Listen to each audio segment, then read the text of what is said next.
Bonjour tout le monde, bienvenue sur ma chaîne YouTube. Donc j'espère que vous allez bien et que ça se passe bien pour vous sur les marchés en ce moment. Donc nous sommes le 7 mars et c'est un peu une journée historique puisque le CAC 40 vient pour la première fois de clôturer au-dessus des 8000 points. Alors l'objet de cette vidéo, ça ne sera pas de vous parler du CAC 40 mais de faire un point sur quelques biotech américaines que j'avais présentées il y a un an.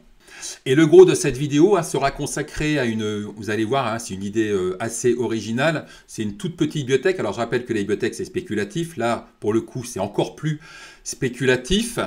Mais vous allez voir, je vais vous parler de cette biotech. Donc elle se focalise sur l'erectile dysfunction. Ça sera aussi, je vais aussi vous parler d'intelligence artificielle. Vous allez voir qu'il y a un lien entre cette biotech, Stendra et l'intelligence artificielle. Mais avant de rentrer donc dans le vif du sujet, eh bien, je vous invite à vous abonner à ma chaîne. Alors il y a un an, j'avais présenté plusieurs biotech à travers une vidéo, voire deux vidéos. Donc j'avais parlé à l'époque de Achille Therapeutics. Donc ma thèse d'investissement, c'était qu'on était sur une biotech peu valorisée, puisqu'on était, je crois, sur une capi autour des 35-40 millions.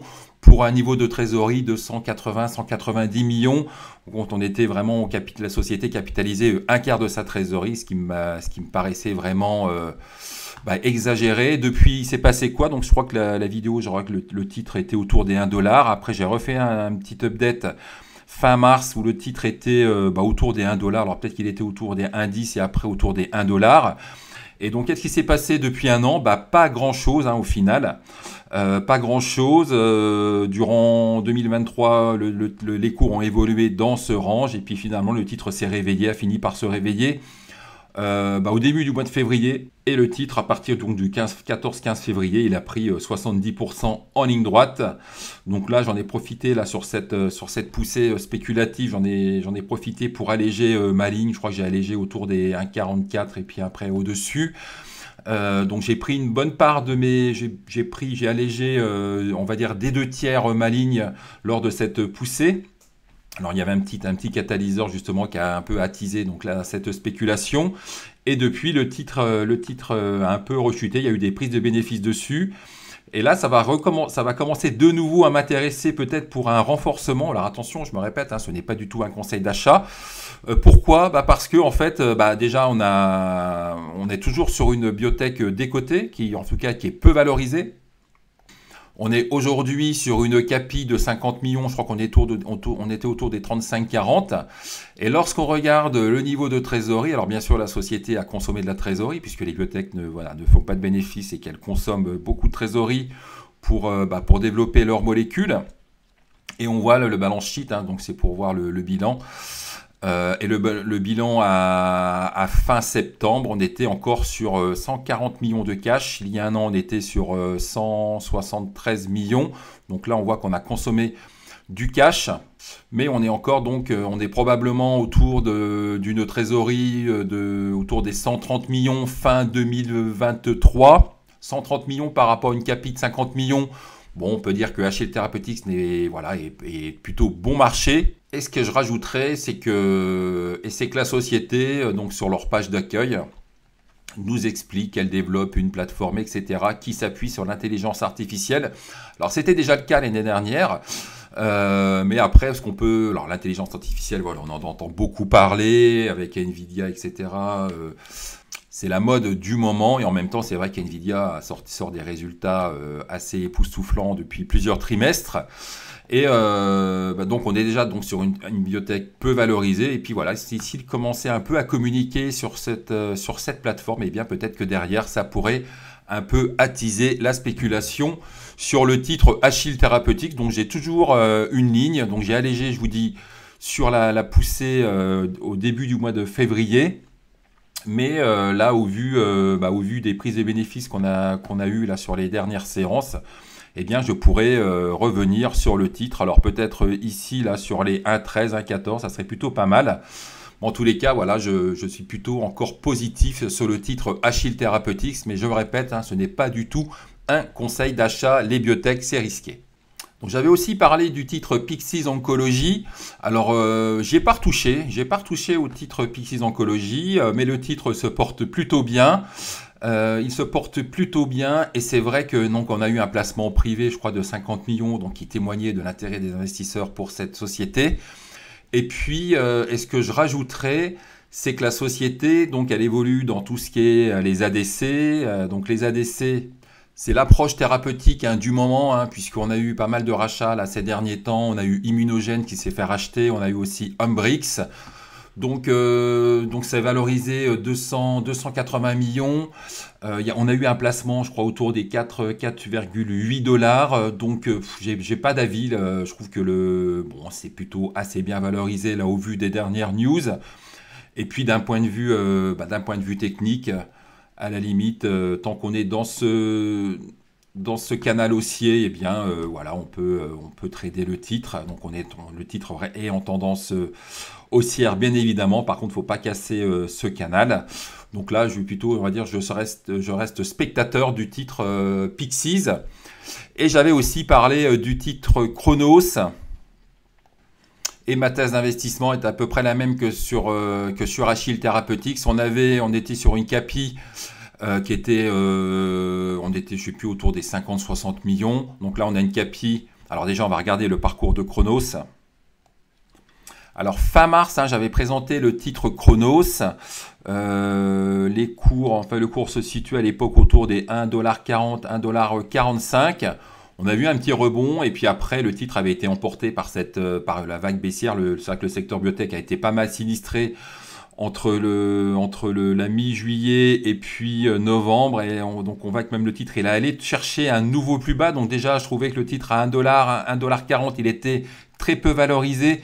Puisque la thèse, hein, c'était la même, c'était la thèse d'investissement, c'est qu'on était sur une biotech qui capitalisait, je crois, un quart de sa trésorerie. On avait un niveau de trésorerie, je crois, autour des 240 millions, je crois.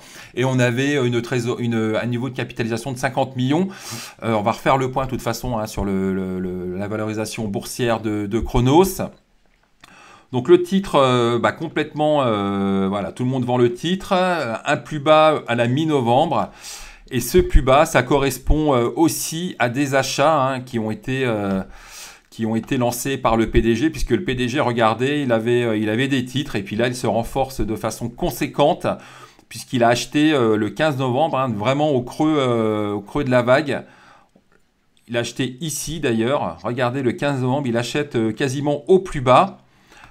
Donc il achète 1 million de titres et puis il se renforce le lendemain à hauteur de 262 000 titres et puis après le surlendemain encore près de 100 000 titres. Et donc en l'espace de 3 jours, il achète 1 700 000 titres, ce qui témoigne quand même hein, de son optimisme et de sa confiance dans sa société et puis aussi dans ses molécules, dans son pipeline. Donc le titre, donc ça c'est plutôt un bon signe hein, quand vous voyez comme ça un PDG qui profite de cours déprimés pour acheter les titres de sa société. Bon, après, voilà, ça peut, généralement, déjà, ça fait rebondir le titre à court terme. Et puis, on va dire, ça redonne confiance un peu aux investisseurs. Donc, le titre se reprend, il rebondit, on va dire, de 30-40% en ligne droite. Et puis, ça retombe. Et c'est vrai que pour moi, ça reste un peu une énigme, hein, Chronos. Ça reste une énigme dans le sens où on avait beaucoup de biotech hein, qui avaient beaucoup rebondi donc, en ce début d'année 2024. Et Chronos était un peu la seule à ne pas avoir rebondi, peu avoir rebondi. Et puis, finalement, hein, sur les 2 dernières séances de mercredi, du mercredi 6 mars et du jeudi 7 mars, le titre rebondit de près de 18% et le surlendemain, il rebondit encore de 7,5%. Et c'est vrai que ce rebond, ça fait suite en fait à des catalyseurs, hein, parce que la société donc, va présenter des posters, au congrès de l'AACR, hein, qui est un congrès assez réputé aux États-Unis dans l'oncologie. Et donc là, ils vont présenter 3 posters. Donc ça fait un catalyseur. Et derrière, donc le marché se dit catalyseur. Potentiellement des résultats cliniques qui peuvent être intéressants. Et derrière, donc ça spécule. Et c'est sur ce catalyseur. Hein, donc on a la petite présentation à venir d'ici le 5 avril. Qui a ces catalyseurs donc, qui ont permis au titre de se réveiller. Donc moi je crois que j'ai renforcé un peu dans la baisse ici, mais après j'en ai profité là sur ce rebond pour alléger un petit peu ma ligne. Hein. Je crois que j'ai vendu 1/7 de ma ligne. Au niveau de la valorisation donc de Chronos, donc j'expliquais que c'était très peu valorisé il y a un an. Donc là, on est sur une capi de 75 millions. Et la trésorerie donc a dû diminuer parce que donc les biotech consomment de la trésorerie. Alors ce qui est plutôt bien, hein, c'est vrai que ce qui est plutôt bien aux États-Unis, c'est que le niveau de trésorerie, tout ça, les bilans sont mis à jour trimestre par trimestre. Et là, on est encore sur un niveau de trésorerie plus que confortable avec 186 millions de trésorerie. Je crois que l'année dernière, on était voilà sur 240 millions. On était sur 240 millions, donc la trésorerie donc a diminué de 50 millions en un an. Même pas en 9 mois. Donc ça consomme du cash. Hein. Donc voilà, Chronos maintenant, c'est pas pour la vie. Hein. Voilà, c'est pour spéculer, on va dire maintenant. C'est peu valorisé. Il y a un partenariat, c'est ça qui est très important. On a un partenariat, on a un PDG qui a acheté des titres à 0,8. On a des fonds biotech qui sont dans le capital, qui ont justement profité de la baisse du titre pour initier des lignes ou pour se renforcer. Donc en plus, c'est des fonds comme BVF. Et dernière news, donc ça c'est une news qui date donc du 7 mars avec une restructuration. Alors ils vont licencier, je crois, près de 20%. Alors c'est vrai que dans la biotech, c'est pas toujours bien perçu, mais là on est sur une réduction donc de 21%. Là, la société n'est pas aux abois. Hein, donc là justement ils expliquent que c'est pour conserver leur cash, etc. Alors, comment ça va être perçu tout à l'heure, ça, je ne sais pas. Mais en tous les cas, bon, Chronos, voilà, c'est un titre que j'ai toujours en portefeuille, qui m'apparaît toujours très peu valorisé. On a un catalyseur, donc en avril. Donc, moi, je pense que ça va spéculer dessus. Et d'un point de vue technique, eh bien, en fait, il faut casser les 1,50. Hein. C'est vraiment le niveau à casser. On voit qu'on a eu une petite tentative de cassure sur les 1,34, 1,35. On a eu une petite mèche ici. Il y a eu un premier échec. Donc là, je pense que sur une deuxième tentative, voire troisième tentative, eh bien, ça pourrait finir par lâcher. Et après, on aurait comme objectif les 1,50. Et là, c'est vraiment les 1,50 qui serait un niveau majeur à casser. Donc j'ai des titres. Voilà. Après, je ne sais pas si je ferai d'update par rapport à cette position.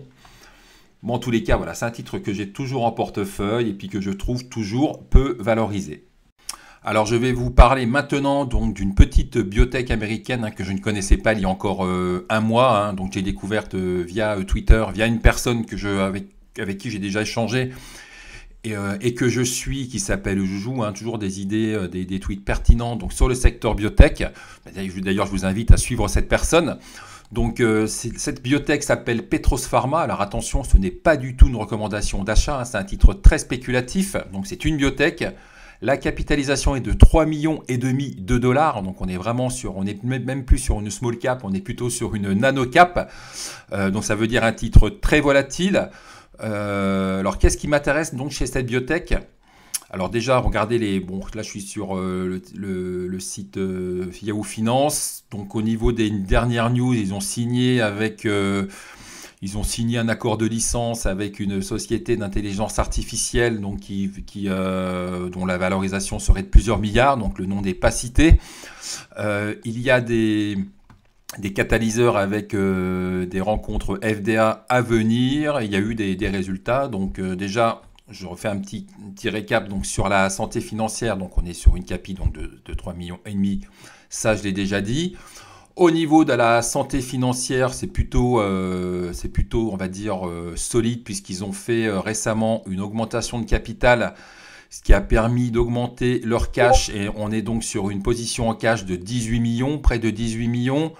La dette, on est sur une dette de 8,7 millions. Donc, grosso modo, on est sur une trésorerie nette de dette de 9 millions. 9 millions par rapport à une capi de 3,5 millions. Bon, on va dire que ça apparaît peu valorisé. Et ce que j'ai oublié de vous montrer, c'est voir un peu le cash burn, le cash qui brûlait chaque trimestre. Et on est sur un cash burn, on va dire, si je me base sur les derniers trimestres, on est sur un cash burn de 1,1 million. Voilà, un cash burn, on va dire, moyen de 1 million par trimestre. Donc 9 millions, tenir 9 trimestres, hein, c'est-à-dire 2 ans. Bon, au niveau de la santé financière, donc ça va, on n'est pas du tout on est sur une société qui a une trésorerie, on va dire, qui va lui permettre de tenir au moins jusqu'à fin 2025. Alors pourquoi je m'intéresse à cette société? Parce que des sociétés, des biotech avec des capis comme ça, des capis qui est largement inférieur à la trésorerie, il y en a maintenant beaucoup sur le secteur biotech aux États-Unis. Donc Petros Pharma, c'est quoi? Donc c'est une biotech, mais bon, c'est pas une biotech qui va développer en tout cas des molécules. Moi, c'est pas ça qui m'intéresse. Moi, ce qui m'intéresse, donc là, je suis sur la présentation de la société. Donc, ce qui m'intéresse, donc, c'est que cette biotech a pour ambition de faire passer le Standra. Le Standra, donc, c'est un équivalent du Viagra. Donc, le Standra, il est prescrit via des ordonnances et eux, en fait, ils veulent que le Standra soit commercialisé en vente libre, c'est-à-dire qu'en fait, on n'aurait plus besoin d'aller chez un médecin et on pourrait acheter le Standra comme on achète de l'Efferalgan. C'est ce qu'ils appellent la vente libre, hein, c'est ce qu'ils appellent le over-counter. Alors, comment ils vont s'y prendre? Alors, ils vont pas du tout reformuler le Standra, ils vont plutôt en fait mettre à jour l'étiquette, la notice donc d'utilisation du Standra et alors c'est pas très explicite, hein. Mais ils vont faire en fait le changement, hein, d'un labeling et en plus ils vont s'appuyer avec une application qui pourrait aussi faire appel à l'intelligence artificielle. Donc le marché, le secteur de l'ED, donc c'est les erectile dysfunction, ceux qui ont des problèmes d'érection tout simplement. Tout simplement, ça doit pas être toujours facile, mais donc un marché, on va dire conséquent. Alors 1,8 milliard probablement. Et puis surtout, voilà ce qu'ils expliquent, hein, ce qu'expliquait le PDG ou un des membres de l'équipe commerciale, c'est qu'en fait, effectivement, il y a plein de gens, hein, qui souffrent de ED et surtout, ils n'osent pas aller chez les médecins. Et là, le pari de Petros, c'est s'ils arrivent à pouvoir commercialiser. Donc en fait, le but, c'est qu'en fait d'avoir un brevet approuvé qui permet à Petros et donc qui permet donc que le Standra soit commercialisé en over-counter, c'est-à-dire en vente libre. Et soit, en fait, là, ils travaillent sur un brevet, donc ils échangent beaucoup avec la FDA pour ce brevet. Et donc le but, hein, je me répète, c'est que le Standra puisse être acheté en vente libre. Alors je vais vous expliquer, en plus les dirigeants, ils ont de l'expérience, hein, dans ce domaine. Donc Petros est en train de développer une plateforme et ce qu'ils expliquent aussi, c'est que le secteur, donc le secteur de niche, enfin un secteur de niche donc quand même qui est estimé à 38,7 milliards. Donc le secteur, en fait, il se positionne sur le secteur donc du Rx2 OTC, donc qui consiste à prendre des médicaments qui sont commercialisés, de modifier les étiquettes et puis de développer une plateforme avec peut-être en s'appuyant donc sur une application téléphone, voire qui pourrait faire appel aussi à l'intelligence artificielle. Alors c'est un peu vague encore, hein. C'est un peu vague. Alors je pense qu'ils veulent pas non plus tout dire, mais donc ce marché pour eux, ça c'est le marché donc du Rx ou OTC, donc le fait de passer des médicaments commercialisés vers un mode médicament en vente libre est estimé à 38,7 milliards et il devrait quasiment doubler d'ici 2033. Donc à la tête de Petros Pharma, on a un management qui a une bonne expérience justement du mode Rx2 OTC, puisqu'ils ont déjà par le passé, donc ils étaient à la tête de Juggernaut. Donc Juggernaut avait racheté donc Plan B. Donc Plan B, c'est une pilule contraceptive, donc ils l'ont racheté à une société israélienne. Et puis après, ils l'ont commercialisé en mode OTC, hein, en vente libre. En fait, on peut acheter cette pilule, hein, sur Amazon. Alors depuis, il y a eu les ligues anti-avortement, etc., qui se sont un peu mêlées donc de ce business. Je crois qu'ils ont racheté, ils ont dû rajouter sur l'étiquette de cette pilule d'autres éléments. Mais en tous les cas, le fait de passer d'un mode vente d'un médicament par prescription en vente libre, eh bien ça déjà, le management de Petros, alors ils l'ont fait via Juggernaut, hein, ils ne l'ont pas fait via Petros, ça ils savent faire, donc ça c'est déjà un bon point. Le marché de l'aide, alors l'aide, je rappelle que c'est Erectile Dysfunction, est bien évidemment énorme. Aux États-Unis, apparemment 30 millions de personnes, hein, qui sont affectées. enfin c'est la croissance, c'est les prévisions de croissance hein, sur les prochaines années. On était sur 1,1 milliard. Regardez, on est quasiment sur 80% de croissance d'ici entre 2021 et 2028. Et pour Petros, eh bien justement, donc là c'est la vente donc, de médicaments prescrits par ordonnance. Et pour Petros, eh bien ils estiment hein, que le marché on va dire, de vente du Standard en mode vente libre, eh bien, ça pourrait tripler le marché avec un potentiel de marché de 6 milliards de dollars en 2028. Et en fait, le pari, hein, l'approche de Petros, hein, c'est qu'en fait, eh bien, les gens qui ont des problèmes d'érection, ils n'osent pas aller voir leur médecin. Et le fait de justement pouvoir acheter, eh bien, un Viagra, alors c'est pas le cas, mais de pouvoir acheter peut-être donc le Standard à Carrefour, eh bien, ça devrait donc déjà les gens, ça va être plus facile pour eux d'acheter. Et puis surtout, le marché apparaît et peut-être encore plus porteur hein, que le marché des médicaments qui sont prescrits sur ordonnance. Apparemment, donc sur ces 30 millions, hein, il n'y a que 25% hein, des gens hein, qui se soigneraient, hein, qui essaieraient de soigner cette ED. Donc, ce que nous explique aussi Petros, alors oui, c'est vrai, j'aurais pu aussi vous montrer un parallèle entre le Viagra et Standard. Donc Standard, donc là, le Viagra, donc maintenant, il est en vente, enfin, il n'est pas en vente libre, il est passé en mode générique. Donc il est beaucoup moins cher, hein, il est à 12 $. Par contre, Standard, lui, il a encore son brevet. Donc il est vendu beaucoup plus cher.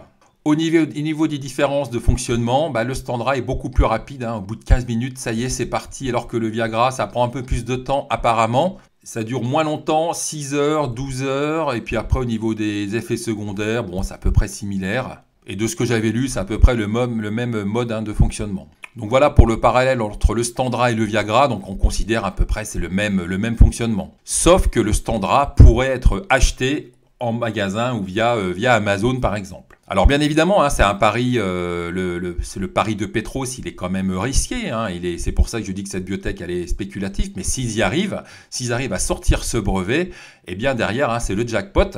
Donc là ils sont en train de développer un brevet. Donc le but, voilà, c'est de passer en mode over the counter, donc de vendre le Standard en vente libre. Ça serait la première molécule à passer dans cette classe de médicaments avec le Viagra, le Cialis, etc. Ça serait le premier à passer donc en mode OTC. Alors après, voilà, il y a un site, hein, standard.com. Bon après voilà, si vous voulez aller voir. Et puis donc ça c'est la feuille de route hein, de Petros hein, avec la molécule Standard. Donc là on est ici et donc là justement dans les prochains en mars hein, il y a des rencontres prévues avec la FDA. Est-ce que Petros va arriver à faire passer le Standard en mode vente libre en magasin, ça je ne sais pas. Mais par contre, moi mon pari c'est qu'il devrait y avoir de la spéculation sur le titre Petros. Surtout que je vous dis, il y a deux catalyseurs là qui vont arriver. Donc courant mars. Donc la société, donc Petros doit rencontrer 2 fois la FDA. Donc là, il y a un premier lien ici. Alors, je vais le passer en mode Translate Google, hein, ça va aller plus vite. Alors, regardez, la société donc, a programmé une réunion de type C avec la FDA. Donc, ils vont discuter du développement de l'application, les protocoles, etc., etc. Et il y aura une autre réunion qui aura lieu sur la semaine du 11 mars. Donc, ils nous parlent de leur optimisme. Alors, attention, avec tout ce que, là, le PDF de Petros, hein, c'est souvent un scénario vraiment optimiste, hein, vu avec des lunettes roses, notamment au niveau des parts de marché, au niveau des estimations de marché. Mais c'est vrai que là où je les rejoins, c'est que pour ceux qui ont des problèmes, justement, d'érection, je pense qu'il y en a plein qui n'osent pas trop aller voir les médecins. Et là, le fait de pouvoir acheter ce médicament via Amazon, ça pourrait changer pas mal de choses pour ces gens-là. Alors attention, ça c'est vraiment que pour les États-Unis, hein, parce qu'en France, on en est loin, en Europe aussi, je pense. Ça va déjà être un bon test de savoir est-ce que ça va passer aux États-Unis. Donc ils vont montrer apparemment leur application. Donc en fait voilà, leur application va permettre aussi aux patients de s'auto-évaluer, de savoir s'il peut prendre ce médicament. Alors c'est vrai que toutes ces molécules, Standra, Viagra, etc., faut pas avoir de problème cardiovasculaire de mémoire. Donc je pense que c'est plutôt sur la sécurité que ça va falloir vraiment axer leur étiquette, leur application, etc. Quand ils parlent de gré à gré, c'est le marché OTC, justement, eux, ils sont bons, apparemment, ils sont très optimistes pour faire passer en mode OTC le Standra. Alors honnêtement, je ne sais pas si ça va être difficile, je pense que ça va même être très compliqué. Bon, en tous les cas, au vu du niveau de la capitalisation boursière, au niveau de la trésorerie, c'est un pari, donc déjà, bon, c'est vrai que c'est un pari très très risqué, donc c'est pour ça que moi j'ai acheté une toute petite partie. J'ai pris quelques titres donc PTPI. De toute façon, je vais vous montrer ça après, là, le graphique, etc. Mais là, en fait, ils expliquent un peu, donc vous regarderez, je ne vais pas tout vous lire. En tous les cas, voilà, le premier élément, donc on est sur une toute petite capi. Il y a vraiment des catalyseurs avec ces deux rencontres avec la FDA. Donc, est-ce que ces rencontres vont être fructueuses? Est-ce que ça va ce ne sont que des rencontres, on n'est pas du tout là pour une décision FDA, avec la FDA qui dirait OK, vous pouvez y aller, vous pouvez vendre le Standard en vente libre. Pas du tout, ce ne sont que des rencontres. De toute façon, même si tout se passait bien, il n'y aurait pas de commercialisation, d'accord de commercialisation en vente libre, pas avant 2025. Autre catalyseur, justement, c'est cette signature, enfin cet accord qu'ils ont signé donc avec une société donc de l'intelligence artificielle. Bon, je vais pas vous faire un dessin en ce moment, c'est vraiment la mode.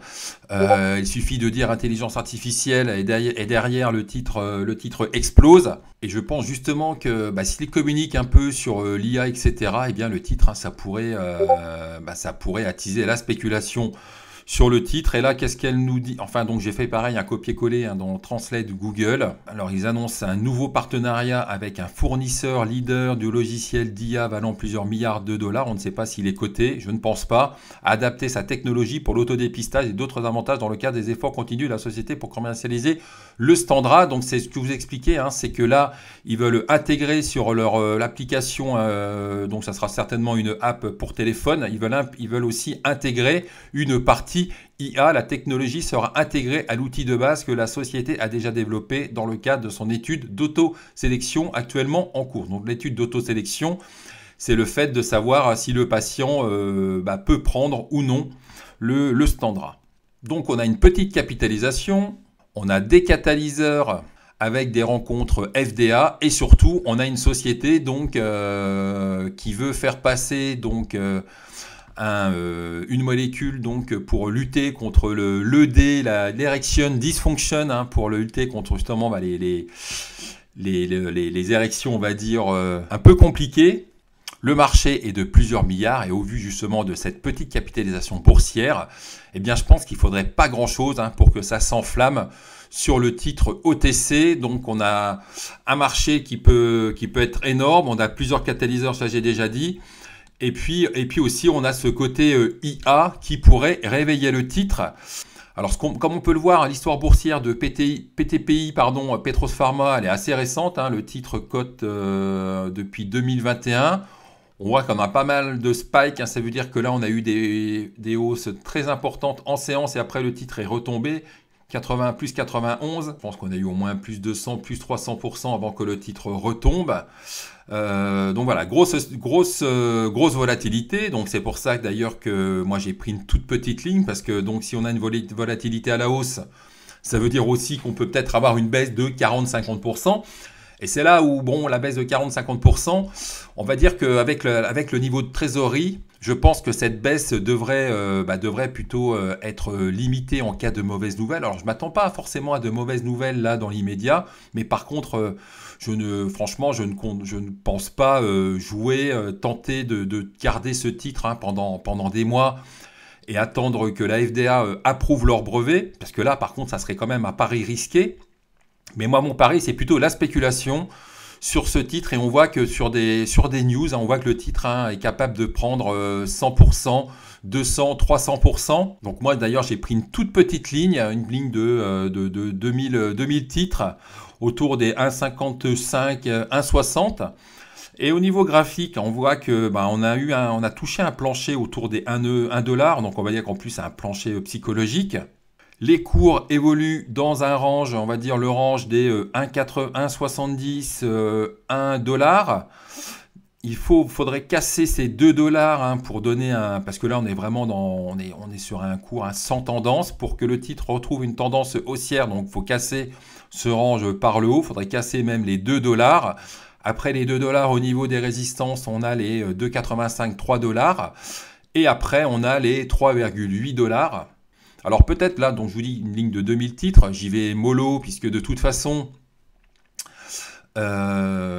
il faut être prudent sur ce genre de titre. C'est un titre très spéculatif, même si on va dire que le pari, on va dire, est presque asymétrique dans le sens où on a, au vu de la valorisation, au vu de la trésorerie, au vu des catalyseurs, bon, on va dire que il y a des risques. Bien sûr, le risque zéro n'existe pas. Le risque sur les biotech est toujours beaucoup plus important. Mais là, ça me paraît, on va dire, un risque relativement mesuré, même si on n'est pas à l'abri d'une chute de 30-40%. C'est effectivement, si les échanges avec la FDA s'avéraient décevants, s'avéraient stériles, eh bien, le titre pourrait revenir sur les 1 $. Alors peut-être que, moi 2000 titres, peut-être que je vais... donc déjà, voilà, c'est un titre spéculatif, ça je me le répète, ce n'est pas du tout de recommandation d'achat. Si le titre perd 30-40%, voilà, vous savez qu'il y a ce risque. Il y a ce risque, même si on a un niveau de trésorerie conséquent. Mais en tous les cas, voilà, c'est un titre que je vais suivre de près pour les prochains jours, prochaines semaines.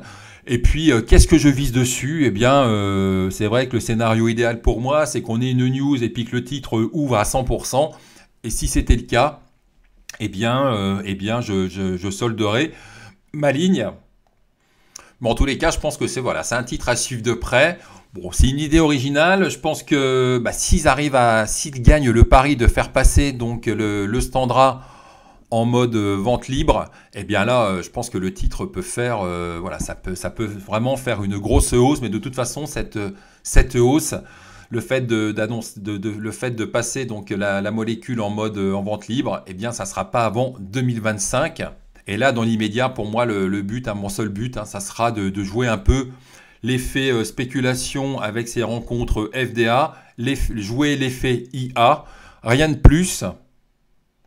Et donc voilà, j'en ai fini avec cette partie biotech américaine. Donc attention avec les biotech, c'est un secteur très volatile, très risqué. Ce que je dis souvent, ce que je recommande souvent, c'est de ne pas allouer plus de 5% de son capital sur les biotech. C'est vrai que le secteur biotech va beaucoup mieux. Là, le secteur il est en train d'anticiper des baisses de taux. Et donc, c'est pour ça, je pense que alors, c'est vrai qu'on était sur des valorisations complètement démentes en 2022-2023. Donc, ça va mieux. Mais voilà, faut rester très vigilant. Faut aimer la volatilité. Pour ceux qui n'aiment pas la volatilité, c'est vraiment un secteur à éviter. Et donc j'en ai fini avec le cas Petros Pharma. Donc j'espère que cette vidéo vous aura intéressé, vous aura plu. Et puis si c'est le cas, n'hésitez pas à partager donc cette vidéo et à vous abonner à la chaîne. Et je vous dis à bientôt.